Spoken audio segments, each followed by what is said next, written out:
Hello everyone, this is a bodice class and this is a finished bodice piece.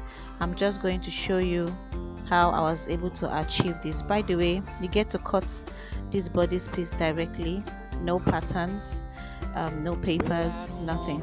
You can just fold your fabric and then cut directly. Now if you missed our online class on folding fabrics, please check our sites and our pages and our links and just follow us up on that class.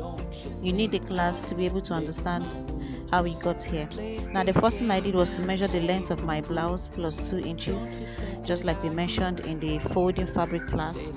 So I'm just going to mention the length and add the allowance, 2 inches allowance, and then I'll cut it off so that I can have my exact measurements. So it is assumed that I've folded all my fabrics already and I have my exact hip measurement and my exact blouse length. Now the first thing I'm going to do is to measure my shoulder. My shoulder is, the measurement is your shoulder measurement divided by 2. Mine is 14, so I'm going to measure out 7 and I'll mark it and also divide that 7 into 2 for my neckline. And then I'm going to do a shoulder slant by 1 inch. I'm going to join that point, the shoulder slant, to the vertex of the center fold. So that's exactly what I'm doing right now. That will give me my shoulder slant. After that, I'm going to mark my back neck base, which is 2 inches. That's high neck, high back neck. And then I'm going to mark the front 4 inches, which is also a high neck. And then I'm just going to draw that for the neck. That's the first one is for the back, the second is for the front, the lower one.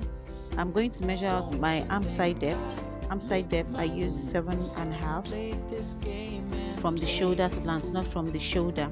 And I'm just going to use my free hand and draw something that looks like a cursive L. Normally you use French curve or pattern master to draft all your curves. So but I'm used to my freehand, that's why I'm doing that. Now I'm going to mark out my bust measurement, which is 10 inches from the shoulder, waist measurement, which is 15 inches from the shoulder. Now you need to also learn your measurements, so please check out our class on how to take measurements. And then your hip measurement is usually 8 inches below the waist, so that should be 23 from the shoulder. And then I'm just going to join it. It's going to be a smooth transition from the waist to the hips. So this is all there is to bodice. You just cut it open. If you cut it open the way it is, you will have exactly what I have on this fabric: front piece and back piece, front piece and back piece. Thank you so much for watching. Please subscribe. With all these words that I think